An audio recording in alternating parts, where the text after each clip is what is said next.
Welcome to another episode of Building Up, the podcast where we talk about professional and personal growth.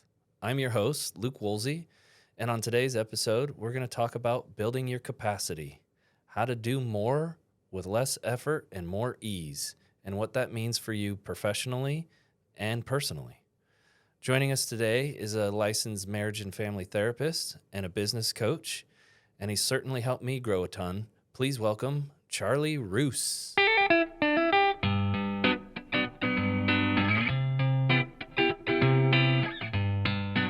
Charlie, thanks for coming in. Thanks for having me. Good to have you here. I can't wait to dive into the topic of capacity. Yes, good topic, complex topic. Yeah, super excited. A lot to dive into there. But I know we've been working together for a long time. But why don't we just start with you telling us how you got into therapy? Yeah, we've been working together. It's 2017, right? That's what we determined? 15. 9 years. I can't believe that. 9 years. Well, it's going to be 10. Shoot, yeah. 10-year anniversary. Happy anniversary. Thank you.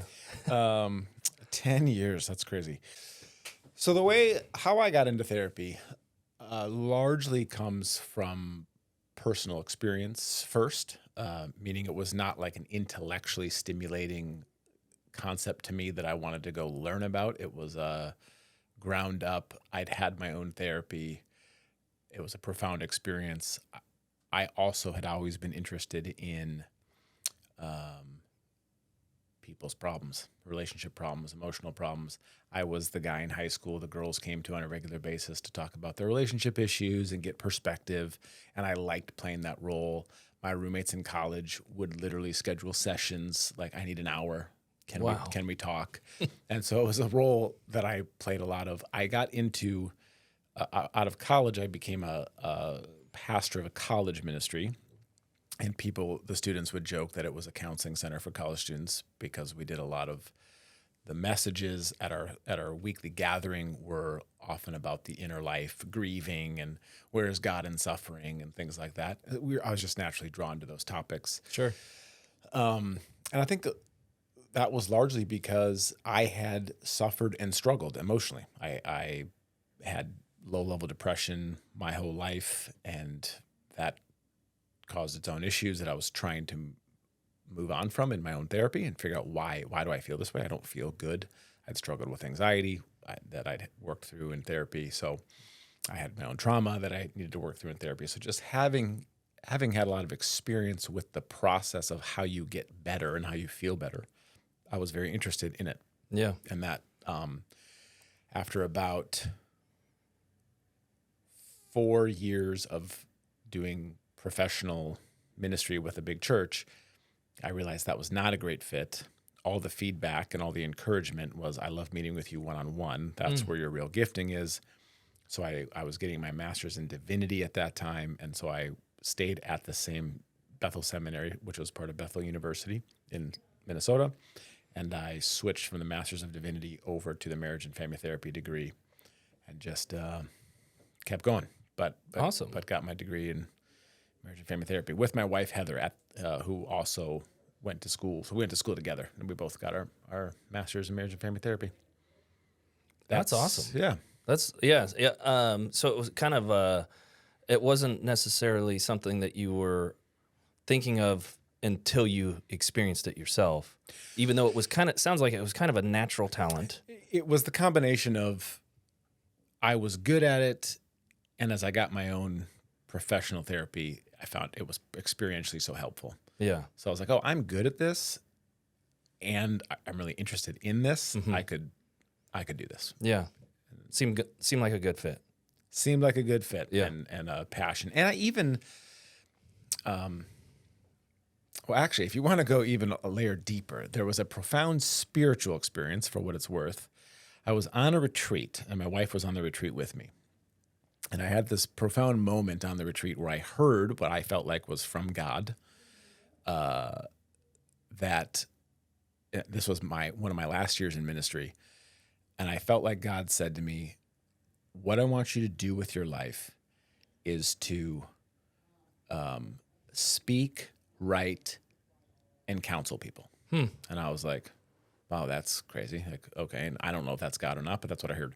So I got home and I said, hey, Heather, I heard this crazy message I think was from God. I don't know if it was God, maybe it was me. And she goes, so did I.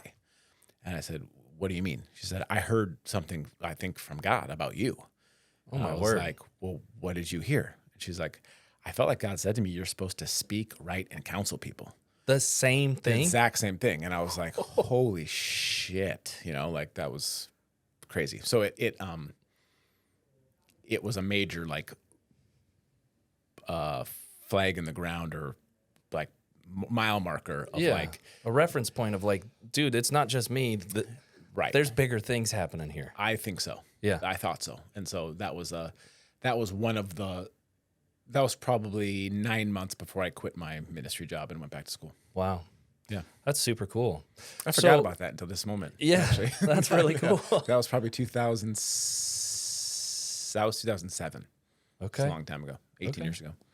So I know from our work together, at some point you made the switch to business coaching. Yes. What made you make that switch?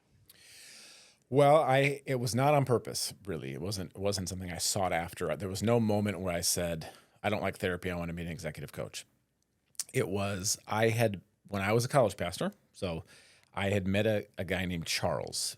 And he was a student, and Charles graduated from San Diego State University, moved up to LA, and then eventually the Bay Area to go to Stanford Business School. And he was a very good, natural business person. He knew how to, I've always told him, you know how to make money better than anybody I know. And so we kind of lost touch. And then he called me in 2016. I was a therapist. And he just said, I had a terrible experience in therapy and I need a new therapist. Can you be my therapist? And I said, that's kind of ethically, that's a little weird because of our previous relationship. Yeah, isn't that a no-no? Yeah, it's pretty Kind much of, a no. I mean- I mean, you could do it technically, but it's like, there's a lot of ethics in therapy that are like, it's for the best if you don't. Mm-hmm. You can, but you probably shouldn't. Okay. It's not illegal. Okay. But it just felt in a kind of a gray area that I was like, and it means really, and I had done it before, like I had someone that was in our college ministry it gets messy. Sure. And so I was like, let's avoid that kind of potential dual relationship weirdness. And so I said, what I can do is just like I used to mentor you, why don't we just do that? Or we'll call it coaching or something, but I won't charge you any money. We'll talk on the phone once a week and we'll just talk through stuff.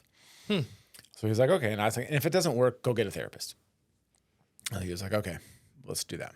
So we start talking and we just talked every week. And after about 18 months, we started talking a lot about his business and applying all the different, we were talking about his personality and different relationship issues he was having and different stress points and his nervous system and trauma and all sorts of things. And eventually we started taking those same principles, like, let's talk about the personality of your employees and how you manage them. We've been talking about intensity and how you get overwhelmed by the complexity and intensity around you.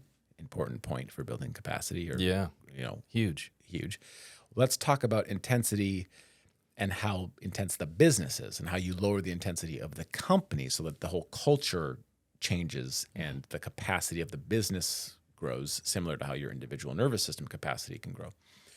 And so we started applying all these principles to the business itself. He at one point said, have you ever thought about executive coaching? And I said, no, I've never thought about executive coaching. And he said, well, this is really helpful. And I think you'd be a good executive coach. And I think a lot of my friends who went to Stanford Business School would benefit from this. So I will recommend you if you want to them. Wow. And I said, okay, that's interesting. And so he started kind of pushing his network more towards him. I mean, he's referred several people and then they've referred people. And I started working with other people in his company. And so that was a huge part of it. Yeah. At the same time, there was a couple other people I was already seeing. You were one of them. Yep. Where we organically started doing the same thing. Yeah. Where there was just questions, there was just things around Woolsey Construction that you and I started talking about and applying the same principles to the business that we were already applying to you individually. Yeah, absolutely. You remember that? Yeah. And so, I was shocked after the first year of our work. I was like, hey, I feel a lot better. And my business grew. right. I was So, like, wait. I'm And getting better at business. Yeah, it wasn't lost on me that it was a direct result of our working together. Right. And I would actually be curious to kick it back to you. Why?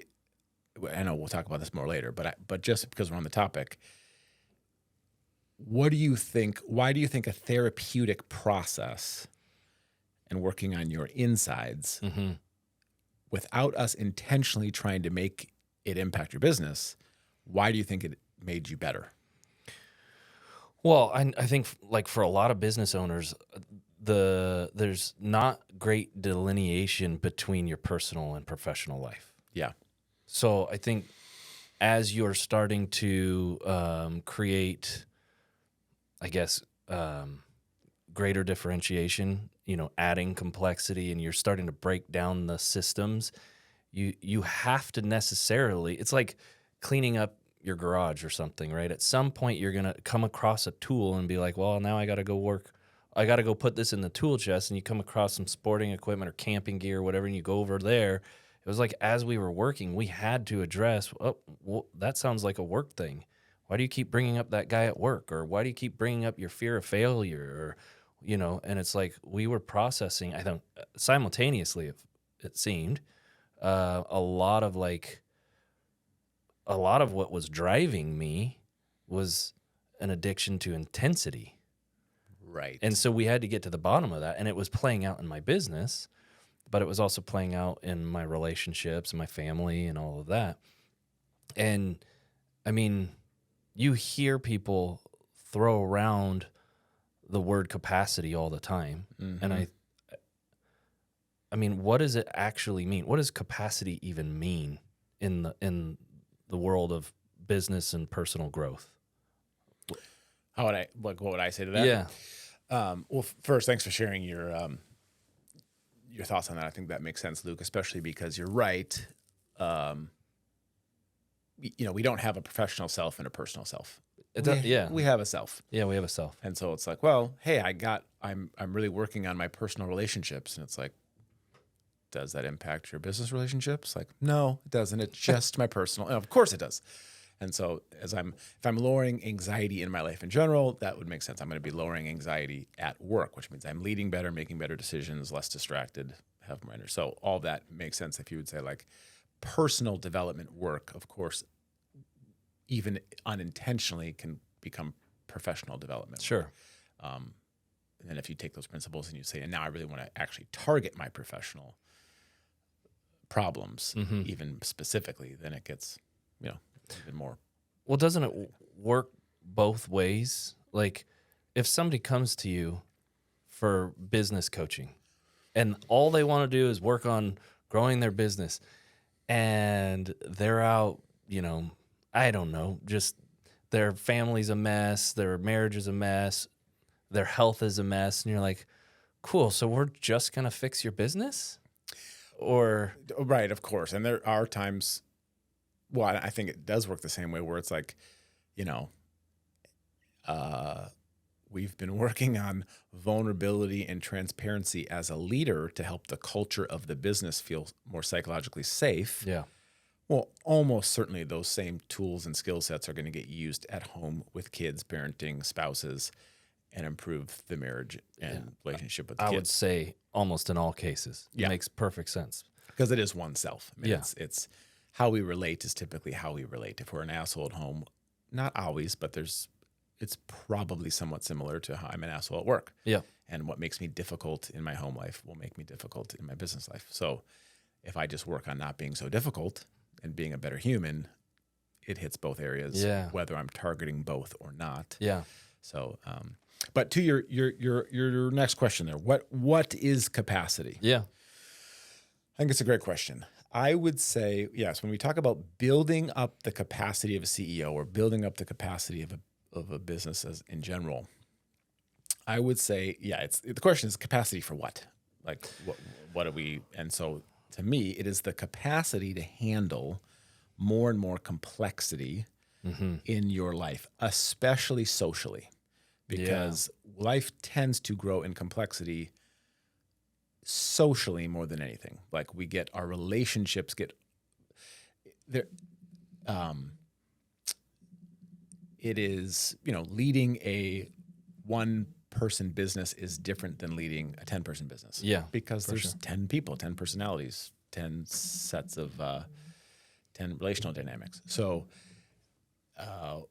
more than anything, we want to be able to handle more and more difficult, stressful, complex relationships. It is managing a $1 million project has relational complexity to it that a $100,000 project doesn't. Although some people would probably say the $1 million project is actually the person might be easier to deal with than the small. Who knows? Yeah, I mean, it varies. Depends. Yeah, okay. So it depends. Yeah. But that's so we want to be able to handle more and more stress, more and more complexity over time. And our biologies are wired to do that. I mean, high school is more complex than grade school. Grade school is more complex than kindergarten. College is like we are. It's progressive. It's progressive, and we naturally the education system, like you learn more and more complex ideas. The social dynamics get more complicated, and ideally, your biology adjusts at every level. Yeah, and goes, I know how to do that. Yes, it's more complex, but I'm ready. And ideally, what we want is that our mastery grows with the complexity of the environment. So my mastery and my complexity grow together.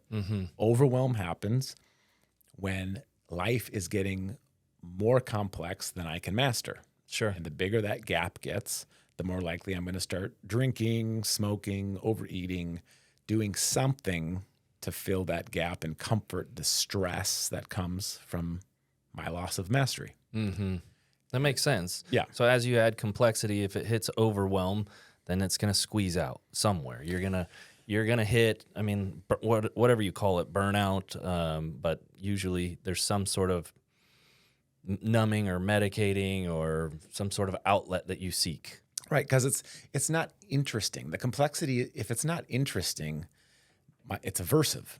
Like I don't like this. Yeah. And when that feeling kicks in, I got to manage the I don't like this. There's healthy ways to manage that. Yeah. But there's unhealthy ways too. So I hear people talk about like different models of therapy, and you kind of do that therapy coaching, and you work from a model called OI, organic intelligence. Yes, tell us about that. Explain the model. The model. It's great. The model was started by a guy named Steve Hoskinson, I just was on a call with Steve on Monday. I still talk with him. He's a mentor. He's still training me in the model. But I've been training and working with him since 2014. Okay. He's a great human being. And he was the head senior trainer of a model called somatic experiencing, which is like a somatic therapy, somatic psychology model for trauma. And then he basically took the concepts of that model. These are my words, not his. And kind of, I think, in my words, I would say he realized the process was more complicated than what the organization he was working for believed. So he started his own model to reflect what he believed was a more complex view of people and our biology and our nervous system. Yeah. And so without getting too wordy and too jargony, the key thing or contribution I think Steve has made to the world of trauma and healing is being able to say, as human beings, we are complex systems, and that means that our biologies will follow the rules of complexity science, which means in complexity science says things like complex systems can get disorganized. They can go into chaos, and we know we've all been around chaotic people. We know what that looks like. Complex systems can get into rigidity. They get stiff and they stop. Like if you've ever been in like traffic where you're just like, there's no flow to this traffic. Like this freeway sucks. Yep. And it just doesn't, it feels stiff, or it feels everyone's switching lanes and it gets chaotic, or there's accidents and you're like, oh, this is out of control. A freeway operates like a complex system. The stock market can get rigid where you're like, it doesn't go up or down for weeks. And you're like, what is wrong with this market? Or all of a sudden it's up and down 2 or 3% a day. And you're like, this is out of control. It's chaotic. People are the same way. You have rigid people in your life where they have no flexibility. They go to the same 3 restaurants. They can only hang out on Fridays at 6. And you're like, this person is boring, Or you have the chaotic person who's like, we can hang out with Marcia tonight, but like, get ready. She's going to slam 2 bottles of wine and it's going to get weird, So you have to like, poor Marcia. But, it's like, I'm with you. You know what I mean? And so Steve, his big contribution was to say, we are complex systems. Yeah. And we're going to follow those same principles and laws. And all complex systems operate in very similar ways. And so if we can understand ourselves that way, it can inform how we do healing and how we do therapy. Yeah. And I'll give maybe again, this is getting too complicated, but I think, so for example, one big rule of complex systems theory is before you mess with a system, you want to understand its initial conditions. So if I said to you like, hey, Luke, every plant you have needs half a gallon of water a day, you would say,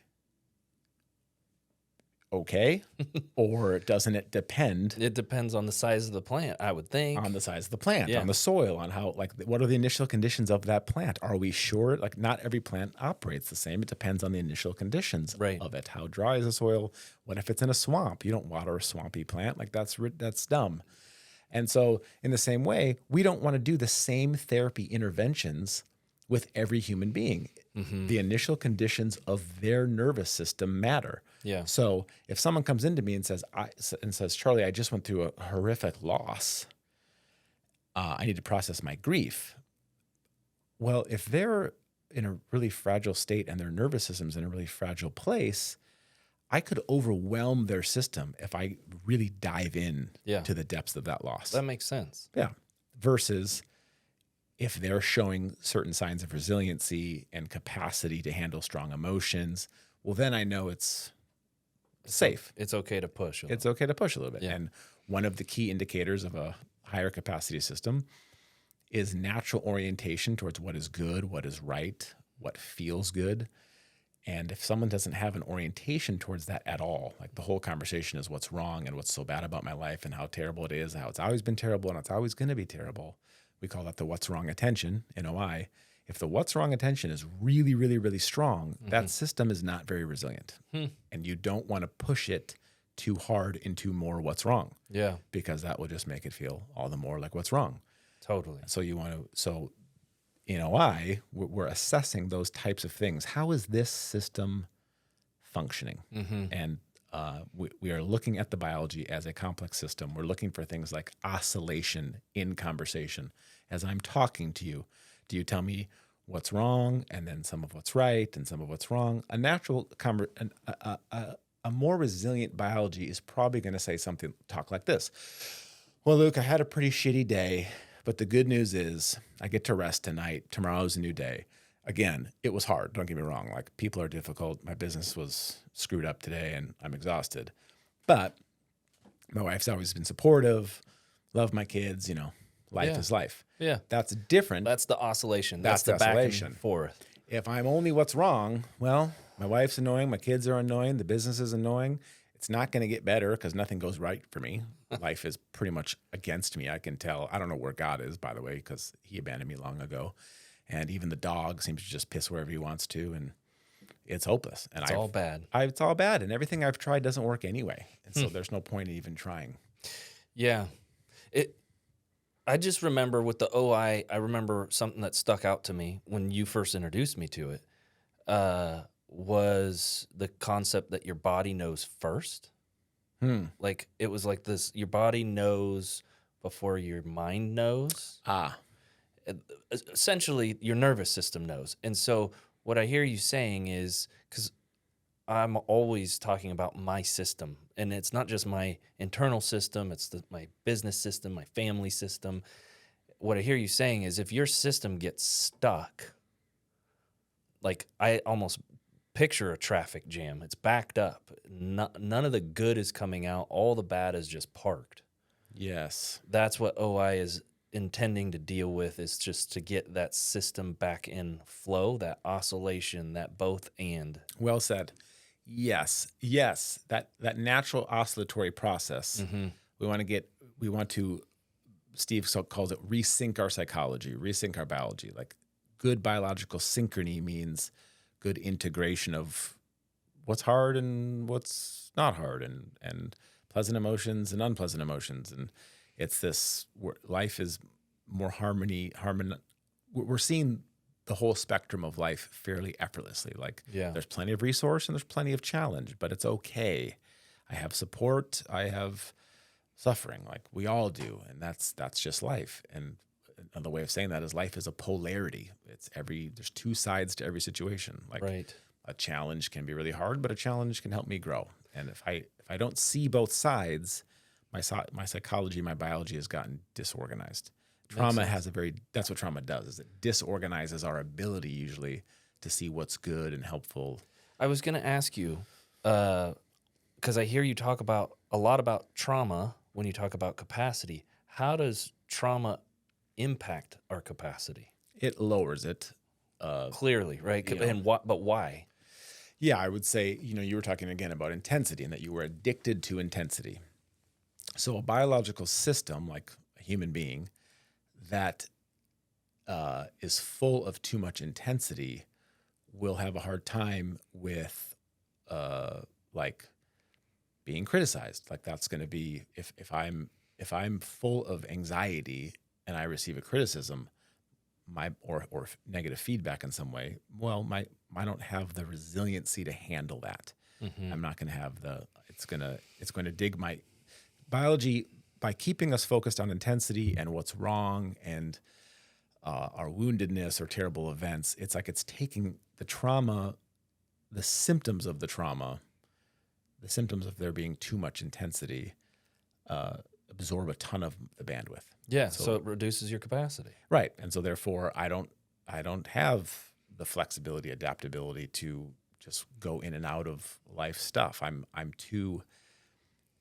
There's too much fight, flight, and freeze energy in my system because my system remembers the terrible experiences that happened to me. And that's a big one. I mean, I don't know, I think it was our first meeting. You gave me the OI you had the chart, and red is kind of the negative energy, blue, positive, oscillating between the two, getting over a threshold, ramping up. And I remember the thing that you told me was you're stuck in global high. That's what you said. Did I say? I was like, that? Okay, cool. Okay. Welcome to therapy, I guess. So it's like right. Well, so that's interesting because welcome to therapy. I probably wouldn't give that much information today in the first session, but that was well. My recollection is it was first section. Maybe it was second one, or that's where I heard the zebra story. About like orienting to. Well, you were like, hey, a zebra grazing is calm, and then a lion chases it, and it kicks in and runs, and then it escapes, and it goes back to grazing, and it's totally fine. It doesn't have trauma. It's not like stuck in this constant paranoid state. And effectively, as humans, because of trauma, we like hold on to it. We get stuck in that state, and so we're. That's the example. I was talking to Sarah, the other day about it's disoriented to be afraid of drowning when you're on dry ground. Like that doesn't make sense, right? But yet our biology, I guess, is if it's connected to trauma, is telling us no, you could drown right now in this room. Right, it's things like that. Right, you go to a party full of people who love you and you have a panic attack. Yeah. And it's like, well, I'm completely safe and I'm in an environment where I'm completely loved, but I'm getting somatic signals from my biology that I'm in danger. Yeah. That's disorientation. Yeah. I'm not oriented to the reality of my environment, which is one of the big symptoms of trauma, is I'm not experiencing my present environment the way I should be. Gotcha. I'm experiencing it in a disoriented way. So are some people naturally, because you see some people that can deal with complex situations seemingly naturally, and they haven't done a lot of inner work necessarily. Does that mean potentially they have less trauma? Like they have less reference points to say, hey, I'm stuck here. Or, I don't know. It's a great question. Why are some people so naturally easy? Yeah. Why do they so easily seem to handle stress? Yeah. I do think there's some kind of genetic component of like, just like people who are like, you never lift weights, but you squat 400 pounds. Like, how do you do that? Sure. I have a naturally resilient nervous system. That's possible. It's possible that they have not been through a lot of stress, or it's possible they went through so much and somehow mastered it that they're like, I have high capacity because I've suffered a lot. That makes sense, actually. A lot of the high capacity people I know have been through a lot of shit. Right. And so if it doesn't crush you, Yeah. stress is good. I mean, Yeah. It makes you stronger. It's like the lifting weight analogy. It's like you're putting your muscle under tension. right. You need stress to grow your capacity. Yeah. It's trauma though is too much stress. Okay. So you end up getting traumatically stressed. I mean, you have PTSD, post-traumatic stress disorder. That means like we stressed your system so much. It's like the difference between having a great workout and tearing a muscle because it was too heavy. It's like, well, that's not, tearing a muscle doesn't get you stronger. And traumatic stress is putting so much stress on your system, so much intensity on your system, and it can't digest it. It can't master it. So it potentially kind of implodes underneath the weight of it. Yeah. And then now, just like an injury, the nervous system has been compromised. Yep. And it starts to fear that stress, it starts to be overly cautious, overly inhibited, afraid of certain situations. So because capacity seems so connected to trauma, what kind of physical impact does that have? Like, does your capacity or lack thereof, does it kind of play out physically in some cases that you've seen? Yeah, I would say, I mean, we talk in general about, in NOI, we'll talk about 4 different channels of inner experience, and trauma can impact all 4. One of them is in sensation. So that's going to be how it impacts your body. So, if somebody goes through a traumatic experience, there's people who, they have chronic pain, for example, in sensation, like maybe because of an injury or because they grew up in a really high stress environment as a kid. So they're always bracing, and their muscles are literally braced. And so, they kind of, they sit tight, and you just kind of, it looks like their shoulders are up all the time. Carrying all that tension. Or they just, they kind of talk like this a lot, and they're scrunched, and they're tense, and their muscles, the stress of bracing wears on them. And it's a huge energy leak on their biology because they're not relaxed and their muscles carry that stress. Similarly, so sort of the sensation channel of their muscles can be disorganized from the trauma. But we all know what it's like to have, many of us know what it's like to have intrusive thoughts where our thinking gets hijacked by trauma. So you go again to a safe environment and you're starting to have thoughts like, oh, no one's going to like me here. Like, here we go. Or these all look like a bunch of assholes. And everyone else is having a good time, but your thoughts are telling you, get ready. Like the rejection's coming, the aggressiveness is coming.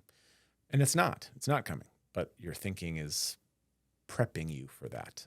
So how do you combat that then? How can you increase your capacity for those types of situations? I mean, you're right. I would say 3, at least 3 basic ideas. One, there are 6,000 mammal species on the planet, roughly. We are one. We're the only one that regularly shows, I think, PTSD symptoms and traumatic stress symptoms. Unless we domesticate an animal and bring it home with us, then my dog was on Prozac at one point, and we can, from a fire. Sorry, don't pin your dogs down at a fireworks display. That's the lesson learned there. But we put our animals in situations that are too intense, and then they can get disorganized like we do inside. But what the other 6,000 mammal species are doing is they are constantly connecting and reconnecting with their environment through their 5 senses, which is a very basic concept, but we've stopped doing it because we're on our phones, and we are much more focused on our inner experience, or just like distracting ourselves through TV screens and things like that. So we're not as connected to our environment, what we see, what we smell, what we hear, what we taste. At any given time, if you ask someone like, what are you smelling right now? They'll tell you, I don't know. Yeah. Well, okay, you're disconnected from your sense of smell. if you ask them, what do you hear right now? They have to pause usually, right? Like, oh, there's a low hum in the background. I didn't notice that. I've been in this room for the last 6 hours. I don't know if I've noticed that low hum yet. Like, I get disoriented from my sense of sound, you know. But when you watch the other 6,000 mammal species, most of them, you know, if you watch like a squirrel in Balboa Park here in San Diego, that squirrel will be doing this a lot. It'll be jerking its head around. You'll watch its little ears; they're twitching. You'll see its nose. It's checking in with all. It's probably like, do I hear a lion, see a lion, smell a lion? Like, am I safe? Like, it's orienting to safety, orienting to the present environment by coming into what I see, hear, smell, taste, how things feel in my skin. I'm checking with the environment to know if it's safe. And when I do that a lot, it usually has a calming effect. Yeah. Because it's sending my biology signals. The environment is calm. You can feel calm. The environment is safe. It's okay to feel safe. So just having a mindful habit of orienting to your environment 2 or 3 times a day is I always say it's like doing 50 push-ups for your nervous system. It's just going to build your capacity a little bit at a time. That's awesome. So I would start there. Now, It's not magic. It's not like you orient once, you're like, my anxiety's gone. I did have a friend who basically had OCD and pretty terrible anxiety, and just embracing a daily orientation practice every morning cut his symptoms like in half. Wow. Within a few weeks. Yeah. And so it can have a profoundly nervous system regulating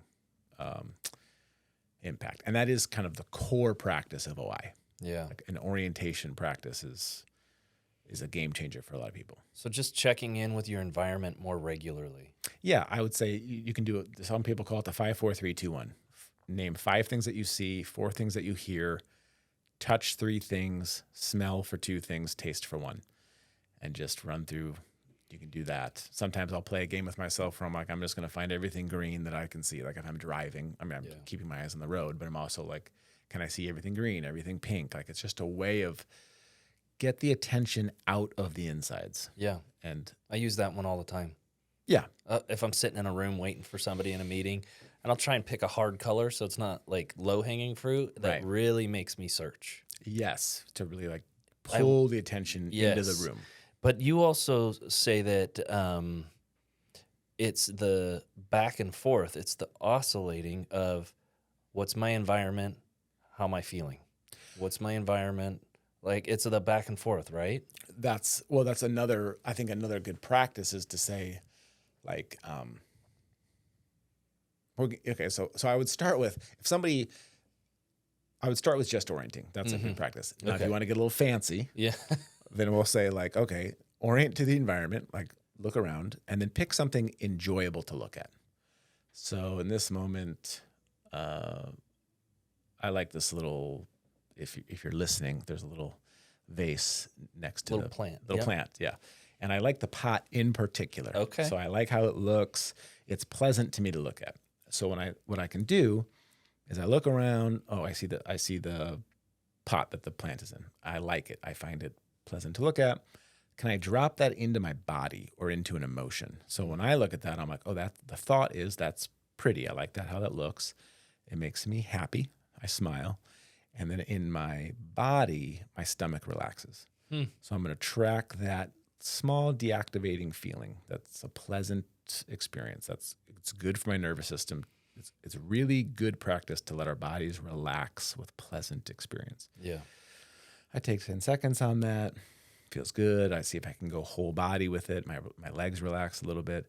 Then before it turns into something bad, which it will, our systems are oscillatory. So if I hang out with it too long, eventually I'll be like, I don't really like the rocks in there. Like, what are those? Why are those? I'm going to find, my system will find some, what we'd call red. So before that happens, I orient again. I see the lights, I see the cameras, I see Trent behind the screen, and I'm back to outer experience. So that quick sandwich of orient with some pleasantness and back to orienting. That's a slightly more complex process. Now, if you want to get real fancy, I wouldn't recommend this almost because it can get out of control. But for our advanced practitioners, we're going to go start with orienting. I see some lights. I see Luke. I see the plants. Find something I like.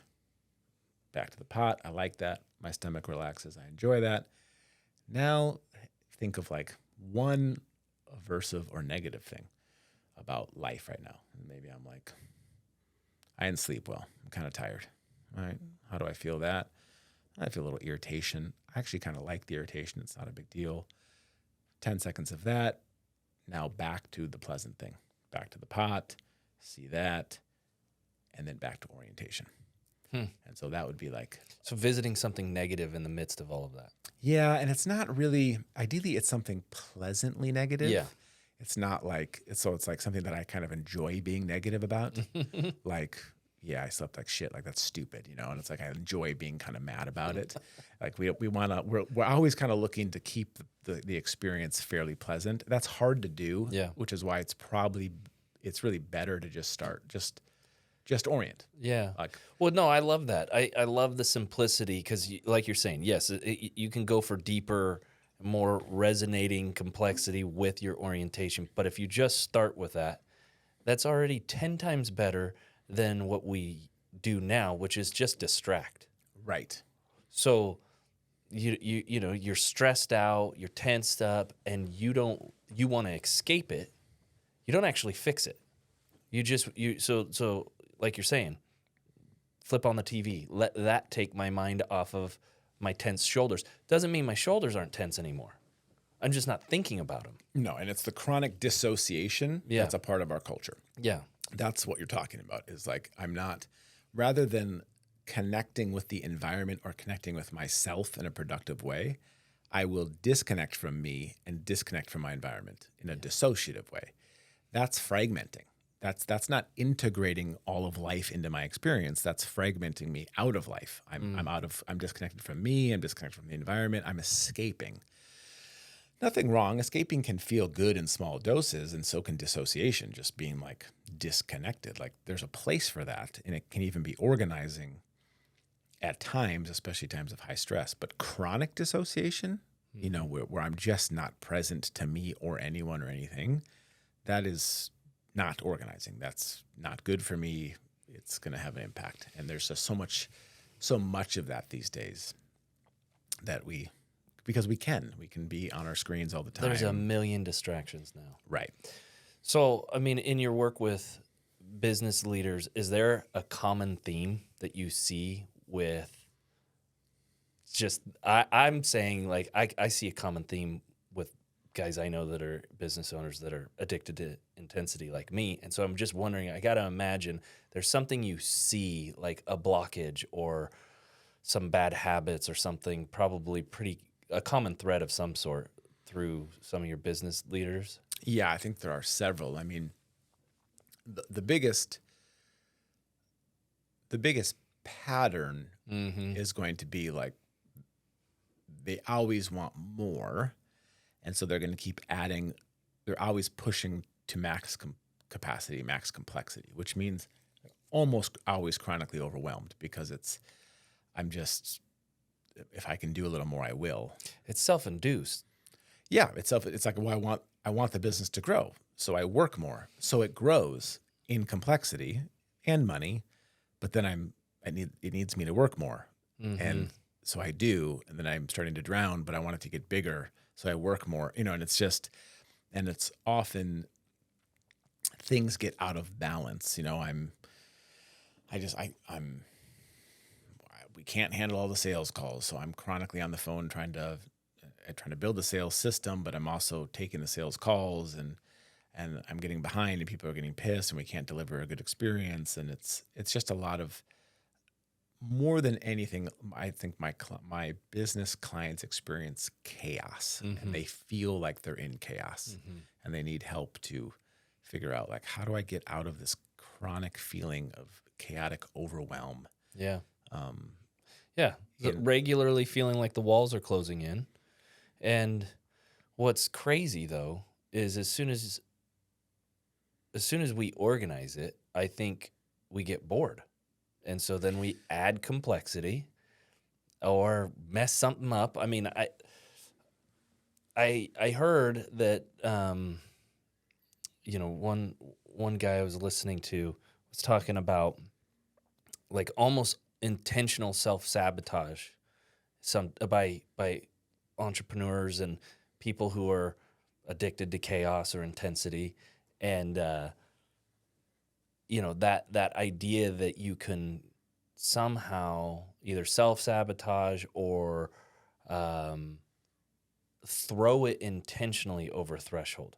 So not growing slowly. It's like, oh, we were doing 3-4 million, now let's do 20. It's like, well, couldn't you just shoot for 6 or 10?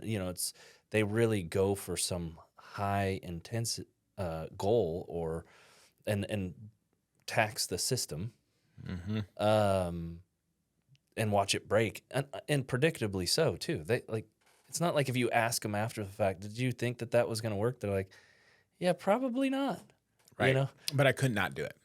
Right. And those, one of the key parts about trauma or too much intensity is it hijacks our impulses. It shapes our impulses in ways that are not good for us. And so it might be the sense of like, well, I have the chronic impulse to do too much. So I keep saying yes to shit I shouldn't say yes to. Like I know in my being I do not have time, energy, or money to take on that project, but I took it on. And I can't stop doing that. And why can't I stop doing that? Could be because I have a chronic fear of poverty. Could be because I have a chronic fear that I'm not enough. And so I have to always prove that I'm a winner and winners get stuff done. Could be I have a chronic fear of rejection and I don't want to say no because if I say no, people won't like me. The opportunities will dry up. But something in my impulses got hijacked by my childhood, past experiences, some medical procedures, whatever, some traumatic experience I had or some traumatic environment I was in seems to have shaped my impulse to be, and other people are watching going like, stop doing that. Yeah. It seems super obvious from the outside. It's interesting you say that because, I've heard that a lot of small business owners and entrepreneurs have some past childhood trauma or, and it uniquely qualifies them to take on the challenge. Higher risk taking. Yeah, because they've developed ways in their life to deal with chaos, to deal with trauma, and their system is more resilient.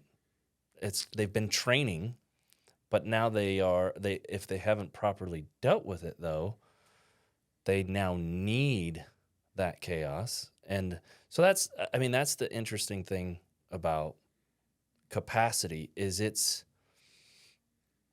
a polarity. That's what I hear you saying. Yeah, but yeah, I think the thing is it's not just like, how can I just go for it and run on overload? And it's how to do more with more ease, less effort. That's ideal. That's when I think of capacity. Yeah. Yes. I'm real capacity. Yes. Genuine muscularity of the nervous system. Yeah. Like I am growing in my bandwidth. That's a good way of saying it. Yeah. I can do more with more ease. Mm-hmm. Mastery. True, like in the gym. I can lift more weights and it still feels good and I feel strong. The idea of not being at burnout is kind of what attracted me so quickly to working with you. I mean, I think that was what was so interesting is I had heard, I'd never done therapy before. Mm-hmm. And I had heard, sometimes you got to shop a bunch of people and you never know if you get a good one. You want to get one that fit.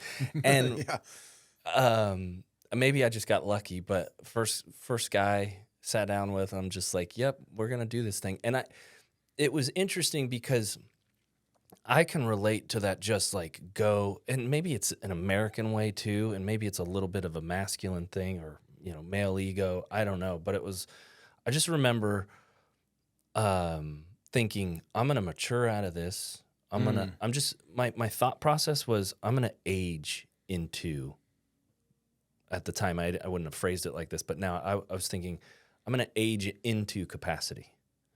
and I was on a run with a buddy of mine, and he's older, was running a larger business and very complex, and I was kind of observing the fact that he had to do a lot of work, inner work, to get to where he was at. And it occurred to me on that run, like, it's not just going to happen, is it? And he's like, no, you have to go out and seek the capacity, the tools, really, to grow.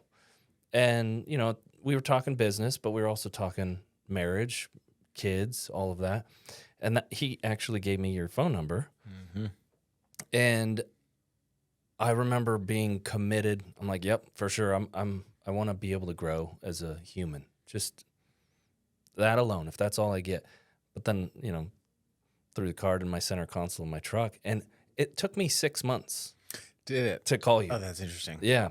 But what's interesting is I will never forget, the business had gotten a little more volume, and I didn't have systems in my business to support the volume. And so it was all falling on me.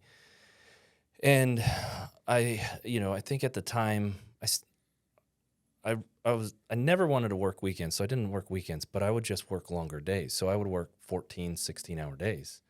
And I remember I was driving on the freeway, and I had like this road rage incident. And it came out of nowhere. It wasn't typical for me. Nothing happened, but I remember feeling like I was going to jump out of my skin. And I scared myself. Like the emotional intensity. Oh yeah. I was in your biology. I was like, where did that come from? Yeah. And I've literally pulled out your card, called you on the freeway, and you left me a message. I left you a message, but I was like, I did it. I started the process, and for some reason, even that first step, I could feel like relief, like help's coming. You're going to get help. And I think, that has been, it's shaped so much of my business and my life to have that support, to have that help. It's so critical. And to grow, we sit here and talk about capacity over and over. But when you've experienced what it's like to have somebody cut you off and you just smile and like water off a duck's back. Yeah. You're like, without the reaction. Oh, it's not efforted. It's effortless. Yeah. Like, it does not bother me. Yeah. Without freeze though too, which we haven't talked a lot about. Freeze. Right. It's not indifference. Yes. It's a genuine, it's okay. Yeah. So I think and real quick, just before you keep going, I remember, I don't know why, Luke, I think I've told you this before, but I remember when I called you back, I was on vacation. So I got your call, and I remember, I think I knew that it was I think I told Heather, I need to call this guy back. I think he just, however you phrased it, it was I shouldn't wait 2 days. I need to call him back now. And so we were in Santa Barbara, and I think she went in to go get coffee at the Handlebar. I remember where I was parked. I remember I called you from I was in the passenger side of my car. And I just called you and said, Luke, this is Charlie. And we talked for 10, 15 minutes, I think. What's going on? Okay. And here's kind of how I work and where I work. And we made an appointment, and then that was that. But it's really weird. I remember where I was, what I was doing, which I never do. I don't know. Yeah. Something about our relationship from the beginning stood out, Yeah. I think it was impactful for me because I was so desperate. I just, I was like, I've got a great friend circle, family circle, all of that, but it's just different when you go and you intentionally have somebody it's like a trainer. It's like you can have all kinds of great people in your life, but are they helping you lose weight? No, but you have great relationships. But okay, if your goal is to lose weight, you got to go get a trainer and a dietitian or whatever. I don't know. A professional. Yeah, a professional. Someone who knows what they're doing. It's critical. Right, and that's who knows in anything. Ideally, you find somebody. It will go a lot faster if you find somebody who knows the process, can teach it to you, coach you in it, guide you in it. Yeah. You can trial and error your way through it, maybe. Trauma is one of those things where could take a while, and disorganized biology. Create a little more trauma along the way. Well, yeah. And it's like the blind leading the blind. I mean, it's, I've seen 4 therapists or 5. It's, hundreds of sessions. Like, Yeah. I did not self-therapize. Yeah. It was using other professionals. So, Well, yeah, I think kind of the phrase is like you could white knuckle it, right? You could go it alone or whatever. And I feel that way in business too. I was talking about business development. I'm like, I fumbled my way through it. If I had to do it over again, I'd go back and get mentors right away. I'd interview or whatever it is, I'd start shopping business owners and just say, can I buy you lunch? Yep. And you hear people say that, when you're starting out and you're like, that's a waste of time. That's not going to make me money. But now I'm like, it makes perfect sense to tap into a professional, somebody who's been through it, somebody who's been down that road, and somebody who's trained, educated, and they know how to help you. What's your goal? I can get you there. Right. I know the process. I know I've heard the phrase, have they seen the movie? Like, you want someone who's seen the movie. Yeah. They can tell you, I know this movie, I know the story, I know how it ends. Let me walk you through it. So you don't have to go just watch it over and over again to figure it out, or whatever the metaphor. But no, it's great. So about freeze though, because I think what was interesting is, you want to focus on the positive and pleasurable aspects as you're trying to get your system to come out of that negativity, right? Right. So for a time, we tend to put some inhibition on red, intensity, what's wrong. The goal is not just to have inhibition on intensity. Yeah. But if you're in too much of it, don't put a blue on a red. That's not, we don't just want to spend all this time like. What's an example of something toxic like that? It's like,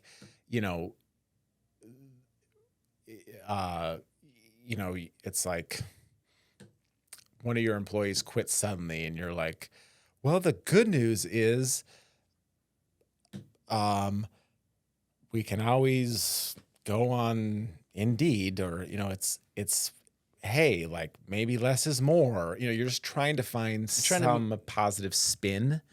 So that's it, the spin. And it typically also plays the role of inhibiting the negative in a way that's not helpful. If you're pissed off, acknowledge that you're pissed off. Right. And but you can also say, hey, maybe we get an upgrade. That's the back and forth. Yeah, allow for both. It's also when you're just putting a blue on a red, or putting a just to kind of toxic positivity, it's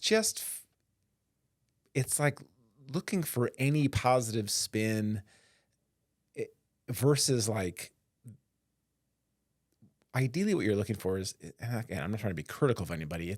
It's just, we've been around those people where anytime you have a negative experience, they just hand you something positive. Look at it this way. What about this? Look on the bright side. That is different than realizing every situation has 2 sides.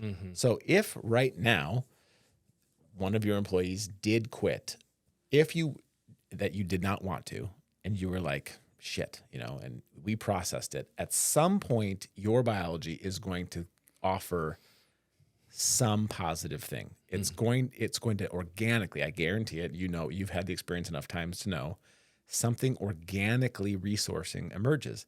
You may not even catch yourself the first time even hearing it, but it might be something like you're talking, I can't believe they quit. I didn't see that happening. Like, what am I going to do? And all this. But it will give some of the guys an opportunity to step up, it'll be real quick like that. Yeah. And then that's my job as the coach therapist to go like, Luke, that's interesting. You said you think it'll give some of the guys a chance to step up. And you'd be like, oh, did I say that? I'd be like, yeah. Who were you talking about? And there's your like naturally occurring polarity. Got it. And that's what we're looking for.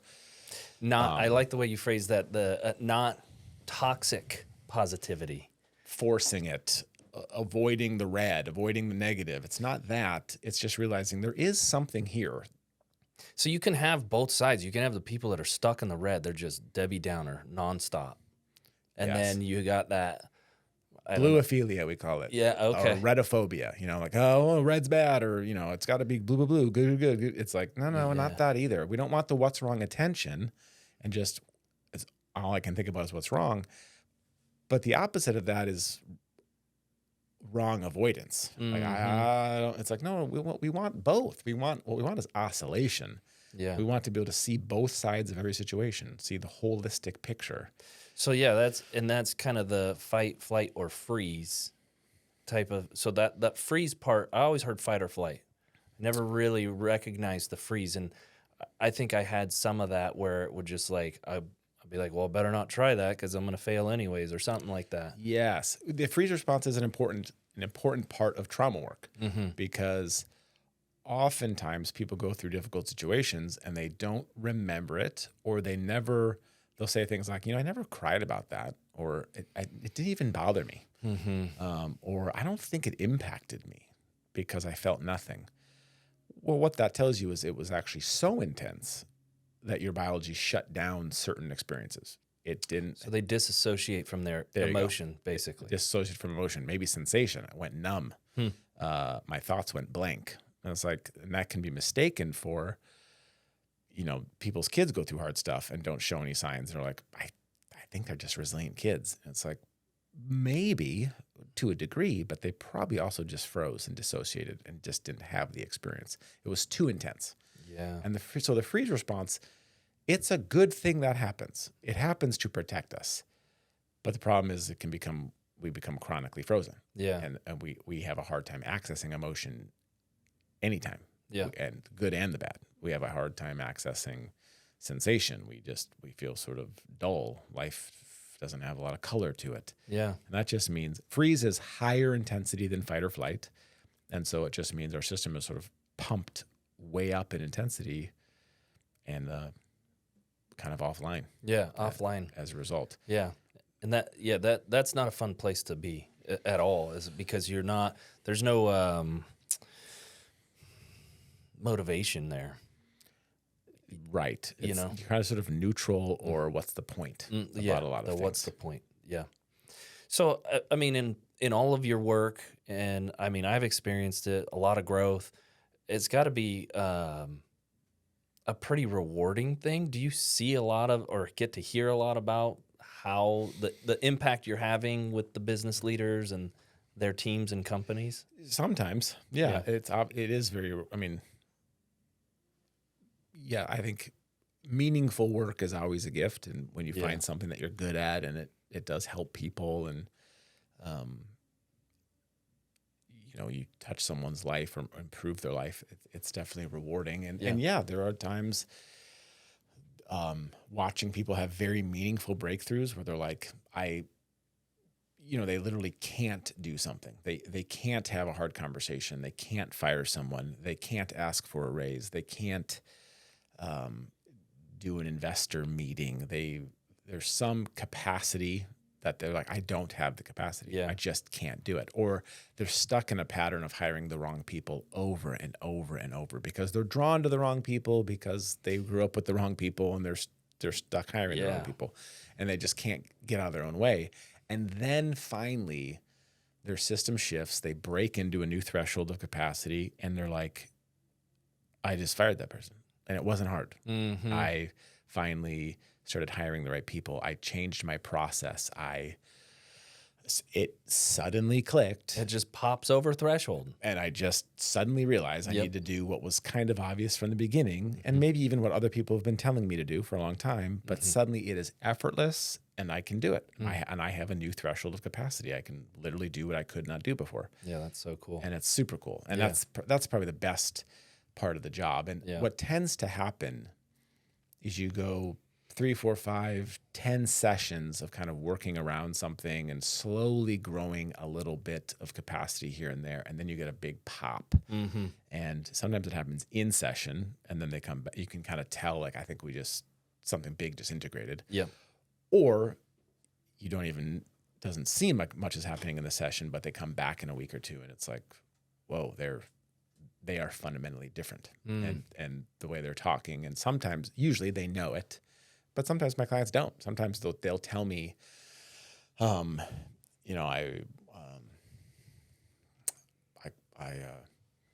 just been taking a lot of meetings and finally closed, another $2 million in business. And I'm like, you've been talking about not being able to close any business for months. Like, what happened? They're like, oh, I guess you're right. I don't know. I just knew there were some people I needed to call. So I finally just made the ask. And it's like, why? And, I'm kind of like, hey, like there is a massive system shift here. Yeah. Do you see that? And then they usually do. And, sometimes we need the mirror, to show that. And it's because our capacity can grow without us consciously knowing it too. It's suddenly we're doing things that used to be hard, but sometimes maybe, especially if there's some freeze, I'm not even aware my capacity is, growing and shifting. Right. Right. Which I would be curious, Luke, I don't know if any come to mind in this moment, but it might be helpful also for the listener. Like when you think about your own jumps in capacity where you're like, I used to think this way, feel this way, act this way. Mm-hmm. And then after a certain number of sessions, it was like, I don't need to do that anymore, or I just don't feel that fear anymore. Like, I can think of one, I think, in our work together, but or one stands out as specifically. I could probably think of more. But yeah, where you're like, I like capacity jumps, threshold jumps. I think starting my business in a really bad economy programmed me to be a yes man, take all business. And, it's like when you're starving for work and you take a job that's less than ideal, but you're like, hey, it kept us alive. It gives you a reference point. And you're like, well, that must be the way to do it. Let's just take everything. And so I know we worked a lot on not having this knee-jerk reaction to need work and to take every job. So basically the ability to say no. And the ability... No to work, no to money. No to work, no to money. Yeah. And actually, it kind of went in cycles. I think it went in thresholds too, like levels. I think it became easier for me to put a dollar value on it and be like, okay, now that we're here, this is anything below this is my no. And once I was able to do that, it made it a little easier to say no to with parameters. But I still think the activation was there. And I think it's because there was, it wasn't just the ability to not say no. It was also the intensity of having too much work. It was like, we're bidding like crazy and we're saying yes to even jobs that are our ideal job, but we have no way to perform. And so it's like, well, we'll just figure it out. And connecting that intent, that desire to have intensity on the system, and recognizing like, no, it's okay. It's not that nothing's happening when we're at a healthy level. It's we're humming and so I think those were kind of the areas where the ability to say no and the ability to identify when I'm putting the system into chaos on purpose, subconsciously, but on purpose. Taking actions that are making it more complex. Yeah. Than it needs to be. I mean, there's so many other, I think, thresholds of hard conversations. One that comes to mind, you can edit out later if needed, but is, we've talked several times about you firing yourself and redoing your job description. Yes. And it always involves letting go of control. Yes. And so your capacity now to hand off responsibility to other people. Yeah. I mean, the old adage, you want something done right, do it yourself. I mean, that, and when we delegate as business owners and leaders, it's so hard because it's like, well, that's not how I would do it. And so you kind of want to, there's this knee-jerk need to rush back in and take control. Yep. Control is a huge, huge factor. And trusting other people with key critical components of your company. I mean, it's your baby. You've poured your life into it and everything's riding on it. Everybody just looks at you and they go, oh, you're a business owner, you must be successful and it's easy and you don't have to work. And it's like, my name is on every job and every contract. And, there's a lot riding on everything that we do here. And at the end of the day, it's not going to land on anybody else's shoulders. So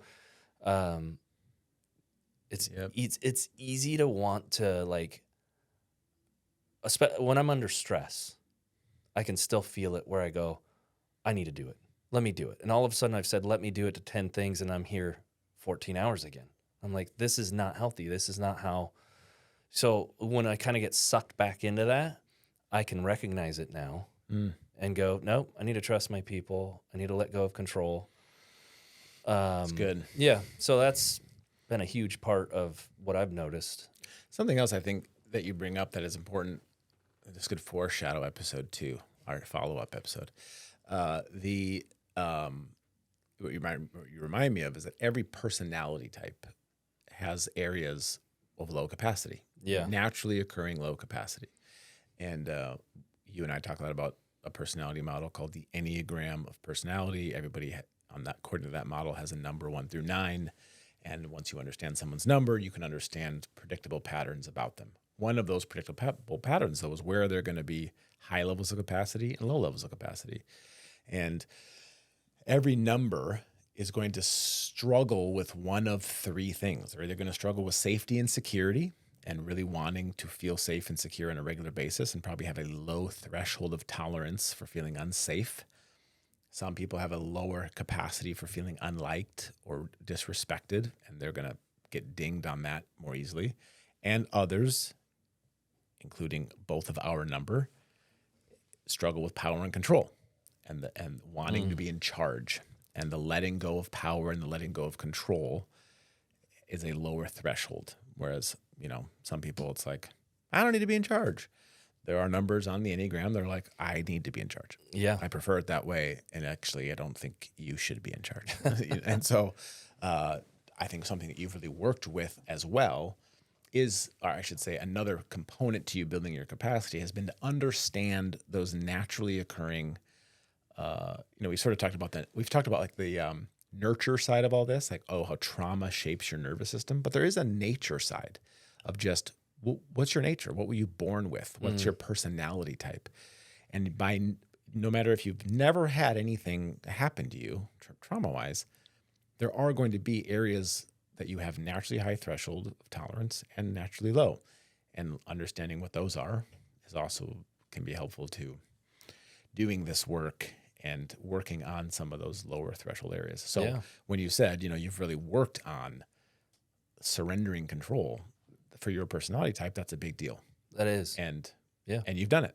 And you can now, I think you have a fairly high tolerance for, like, I don't need to run the show. I don't need to be in charge. Obviously, it's my company. Yeah. So I have a healthy sense of control over my company, but huge amounts of decision-making are made by others now. Yeah. No, it's grown over time, for sure. I mean, not all that dissimilar to, growing a muscle. It's not gonna happen overnight. And I do feel like I can do more heavy lifting in the letting go department than ever before in my life. But it is crazy how it creeps back in if the conditions with stress. Yes, with stress. If the conditions are just so, and it's like every time you increase capacity, it's like, oh, here we go again. The same things are creeping back in, and then you got to do kind of like you were saying, that orient towards your environment. It's like, how different is this than the last time you went through this? It's like, well, it's not. It's just, a little bit bigger of a project, or it's a new hire. Well, you bring up a really important principle, I think, which is, in some ways, we are growing our capacities on the same topics again and again and again. So like the same themes. So it's like, kind of like, again, in the gym, where it's like, well, just because you've raised your bench press by 10 pounds, it's going to feel heavy again. Doesn't mean it's going to be light. Right. Now it's heavy again. And then you raise it again 10 pounds and it's heavy again. And so same motion, same exercise, new resistance. And so to say, like, I know how to let go of doing all the work. Oh, that's great. You've hired employees. Now I have to learn how to let go of managing the work. Mm-hmm. Now I have to learn to let go of managing an entire function. Now I have to learn to let go of managing an entire chunk of my business to a chief operating officer or something. Right. And each of those is harder than the previous one. It's heavier. It's more complex. And so there's been, but we keep coming back to it again and again and again. It's like, oh, there's that same theme of surrender and letting go of control. And for some people, it's, I'm okay being disliked by one person. Now I got to be okay being disliked by 50, and or economic insecurity or whatever it is. So yeah, I heard somebody describe it, and I think you have an example of this too, but like a corkscrew. You're going up, but when you revisit the same side of it, you might be elevated, you might be actually growing, but you've got the same view. It's a great image. There's some quote, I can't remember who said it, but it's, essentially, it's a well-known spiritual person says, we come back to the same place for the first time. I like that. And so it's like, that's pretty good. Right. It's like, oh, I'm back to, here I am back to surrendering control for the first time in that I've never had to let go of control like this. Yeah. That's really cool. So. Well, what's going on in your practice that keeps you excited and interested? Are there any cool projects you're working on, or? That's a good question, Luke. What is interesting and kind of cool for me right now, I think, is thinking more in terms of focusing on CEOs specifically. That's been my emphasis for a while, but I'm excited to probably start some different marketing things or ways of targeting that market more specifically. So right now I work with, 10 to 15 of my clients are probably in the chief executive role. They run the company. But then there's many others who are in other seats in their companies. And so I like working with those people. I'm going to keep working with those people. But in terms of where I want to be kind of targeting and intentional, are those who are really running the show. And I think connection and flow with those people is... That's awesome. Yeah. Well, with that being said, then, if there's a CEO out there listening right now of a mid-sized company and he's feeling maxed out, he's redlining, and he wanted to learn more about your coaching programs, how would they get in touch with you? Probably the best way is they can email me, charlie@charlieruce.com. You can go to my website, charlieruce.com. Those are probably the easiest. I guess I could give my phone number, but those are No, that sounds great. I mean, is that your typical way of people reaching out to you? Is that the contact form through your website? That or just a direct email. Yeah. And they can just a direct email and just, what I usually ask people, let me know what's challenging, what you're facing, and what's happening in your role personally and professionally that you want to be different. And that's really a key part of the coaching process too, is coaching is about changing things. Yeah. And so you need to have a desire for something to change. And if you don't want to change anything, you don't need coaching. And sometimes for people that's confusing. Like they kind of like, oh, I want coaching. I was like, well, what do you want to be different? It's like, everything's great. I'm like, oh, okay, well, so, why coaching then if everything is great? It's like, oh, I just want things to be better. Better how? It's like this is always about improvement, and it has to come from the person. It has to come from the client side.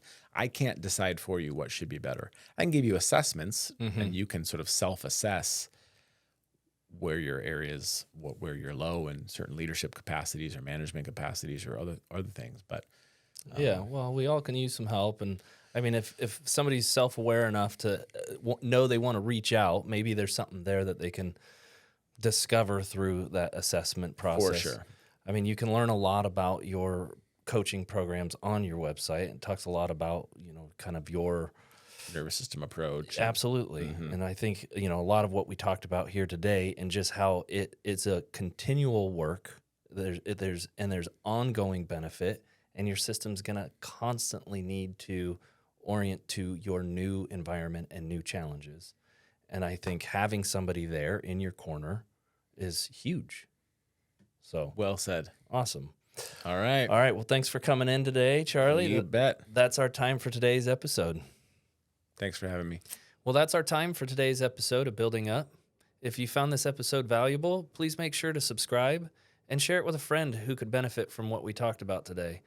And until next time, keep building up.